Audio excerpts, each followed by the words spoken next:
بسم اللہ الرحمن الرحیم۔ دوستو، آج ہم حضرت یونس علیہ السلام اور مچھلی کا واقعہ جاننے والے ہیں۔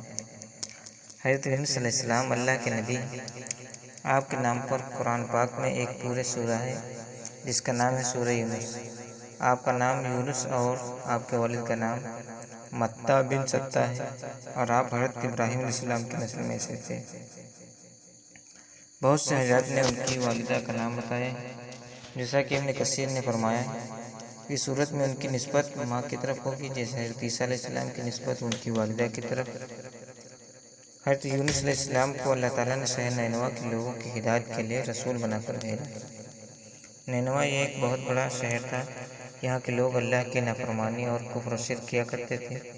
حضرت یونس علیہ السلام نے ان لوگوں کو ایمان لانے اور بت پرستی چھوڑنے کا حکم دیا، مگر ان لوگوں نے مکر و فریب سے اللہ کے رسول کو جھٹلایا اور ایمان لانے سے صاف انکار کر دیا۔ حضرت یونس علیہ السلام نے ان لوگوں کو خبر دی کہ تم لوگوں پر عنقریب اللہ کا عذاب نازل ہونے والا ہے۔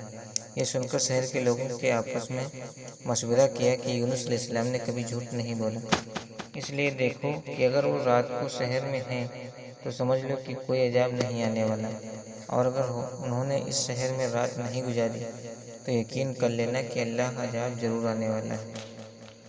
رات کو لوگوں نے دیکھا کہ حضرت یونس علیہ السلام شہر سے باہر تشریف لے گئے، اور جیسے ہی صبح ہوئی عذاب کے آثار نظر آنے لگے۔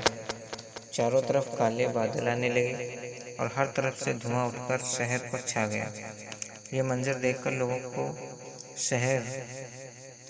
لوگوں کو یقین ہو گیا کہ عذاب آنے والا ہے۔ لوگوں نے حضرت یونس علیہ السلام کی تلاش شروع کر دی۔ اب حضرت یونس علیہ السلام پر ایمان لائیں گے، مگر حضرت یونس علیہ السلام ان لوگوں کو دور دور تک کہیں نظر نہیں آئے۔ اب شہر والوں کو اور زیادہ خطرہ اور ڈر ہو گیا، چنانچہ شہر کے تمام لوگ خدا کے خوف سے ڈر کر کانپ اٹھے، اور سب کے سب اپنی عورتوں اور بچوں اور جانوروں کو اپنے ساتھ لے کر پھٹے پرانے کپڑے پہن کر روتے ہوئے جنگل کی طرف نکل گئے، اور رو رو کر سچے دل سے یونس علیہ السلام پر ایمان لانے کا اقرار اور اعلان کرنے لگے۔ شوہر، بیوی، ماں سے، بچوں سے الگ ہو کر سب کے سب توبہ استغفار کرنے لگے، اور دربار الہی میں گڑ گڑا کر رونے لگے اور توبہ کرنا شروع کر دی۔ جو ظلم آپس میں کیے تھے ایک دوسرے کو معاف کر دیا، اور جتنی حق تلفی کی تھی سب کے سب آپس میں معاف کر دیا، اور سچی توبہ کر کے اللہ سے یہ عہد کر لیا کہ یونس علیہ السلام جو خدا کا پیغام لائے ہیں ہم ان پر سچے دل سے ایمان لاتے ہیں۔ اللہ تعالیٰ کو شہر والوں کی بے قراری اور اس طرح سے توبہ کرنے پر رحم آ گیا، اور عذاب اٹھا لیا گیا۔ عذاب کے جتنے بھی آثار ظاہر ہوئے تھے وہ سب ہٹا دیے گئے، اور تمام لوگ پھر سے شہر میں آ کر امن اور چین کے ساتھ رہنے لگے۔ ان سب واقعہ کا ذکر کرتے ہوئے اللہ تعالیٰ نے قرآن مجید میں ارشاد فرمایا ہے، جس کا مطلب ہے کہ جب کسی قوم پر عذاب آتا ہے تو عذاب آ جانے کے بعد ایمان لانے سے کوئی فائدہ نہیں ہوتا۔ عذاب آنے کے بعد کسی قوم کی توبہ قبول نہیں ہوتی، مگر یونس علیہ السلام کی قوم پر عذاب کی بدلیاں آ جانے کے بعد جب وہ لوگ ایمان لائے تو ان پر سے عذاب اٹھا لیا گیا۔ عذاب ٹل جانے کے بعد جب حضرت یونس علیہ السلام شہر کے قریب آئے تو اپنے شہر میں عذاب کا کوئی اثر نہیں دیکھا۔ لوگوں نے عرض کیا کہ آپ اپنی قوم میں تشریف لے جائیے۔ آپ نے فرمایا، میں کس طرح اپنی قوم میں جا سکتا ہوں؟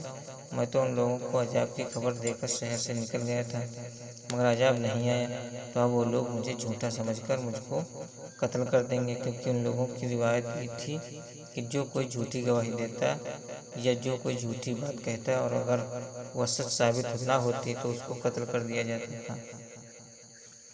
آپ علیہ السلام یہ فرما کر اور غصے میں شہر سے پلٹ آئے اور ایک کشتی میں سوار ہو گئے۔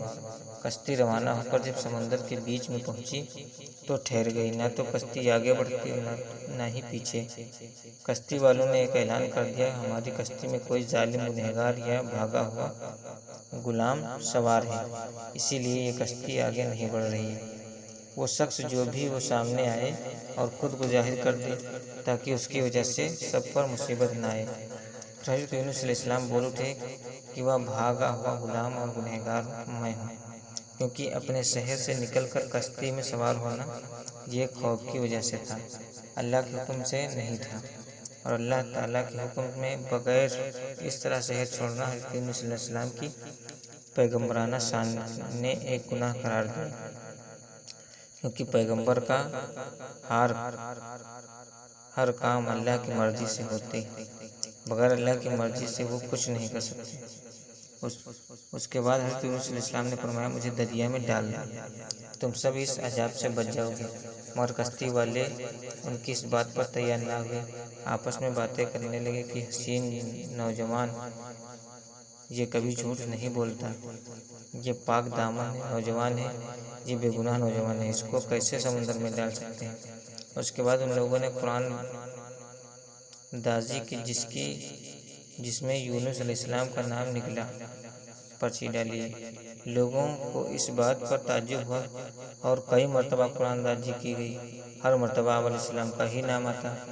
ایک طرف قرآن دازی میں نام نکلنے پر آپ علیہ السلام کو دریا میں ڈال جانے کا سامان ہو رہا تھا، دوسری طرف ایک بہت بڑی مچھلی اللہ کے حکم سے کشتی کے قریب منہ کھولے موجود تھی۔ آپ علیہ السلام کو اپنے پیٹ میں جگہ دے دے۔ آخرکار کشتی والوں نے آپ علیہ السلام کو اٹھا کر پانی میں ڈال دیا، اور اسی دوران ایک بہت بڑی مچھلی نے آپ علیہ السلام کو نگل لیا۔ حضرت یونس علیہ السلام 40 سال تک مچھلی کے پیٹ میں رہے، مگر اس حالت میں حضرت یونس علیہ السلام نے ایک آیت کریمہ کی تلاوت کی، لا الہ الا انت سبحانک انی کنت من الظالمین۔ یونس علیہ السلام 40 سال تک مچھلی کے پیٹ میں اس آیت کی تلاوت کرتے رہے۔ اس آیت کی برکت سے اللہ تعالیٰ نے انہیں اس اندھیری کوٹھی سے نجات دی اور مچھلی نے کنارے پر آ کر ان کو اگل دیا۔ مچھلی کے پیٹ کی گرمی سے ان کے بدن پر کوئی بال نہیں بچا تھا۔ اللہ تعالیٰ نے ان کے قریب ایک درخت اگا دیا جس کے پتوں کا سایہ آپ علیہ السلام کے لیے راحت کا سبب بن گیا، اور ایک جنگلی بکری اللہ کے حکم سے صبح شام آپ کے پاس آ کر کھڑی ہوتی اور آپ اس کا دودھ پی لیتے۔ رسول اللہ صلی اللہ علیہ وسلم نے فرمایا جب اللہ تعالیٰ نے یونس علیہ السلام کو مچھلی کے پیٹ میں ڈالا تو مچھلی کو اللہ تعالیٰ نے حکم دیا کہ ان کو اپنے پیٹ میں رکھنا، مگر ان کے گوشت پر تیرا حق نہیں ہے کیونکہ یہ تیری خوراک نہیں ہے۔ یہ مچھلی حضرت یونس علیہ السلام کو لے کر سمندر کی انتہائی نچلی سطح میں پہنچی تو حضرت یونس علیہ السلام نے کچھ آہٹیں سنی۔ اللہ تعالیٰ نے ان پر وحی نازل کی کہ یہ سمندری جانوروں کی تسبیح ہے۔ اس موقع پر حضرت یونس علیہ السلام نے بھی تسبیح کی۔ جب فرشتوں نے حضرت یونس علیہ السلام کی تسبیح سنی تو اللہ کی بارگاہ میں عرض کرنے لگے، اے ہمارے پروردگار، ہم یہ کمزور سی آواز کسی اجنبی سے سن رہے ہیں۔ اللہ تعالیٰ نے فرمایا یہ میرا بندہ یونس ہے۔ فرشتوں نے عرض کیا کہ وہ تو نیک بندے ہیں اور ان کی طرف ہر رات آپ کے پاس نیک اعمال پہنچتے ہیں۔ اللہ تعالیٰ نے فرمایا ہاں، یہ میری بہت اچھی تسبیح کرتے ہیں۔ فرشتوں نے اللہ کی بارگاہ میں حضرت یونس علیہ السلام کی سفارش کی۔ اللہ نے مچھلی کو حکم دیا اور اس نے حضرت یونس علیہ السلام کو سمندر کے کنارے پر ڈال دیا۔ جب حضرت یونس علیہ السلام کی صحت بہتر ہوئی تب حضرت یونس علیہ السلام نے اپنی قوم میں تشریف لائے اور سب لوگ انتہائی محبت اور احترام کے ساتھ پیش آ کر آپ پر ایمان لائے۔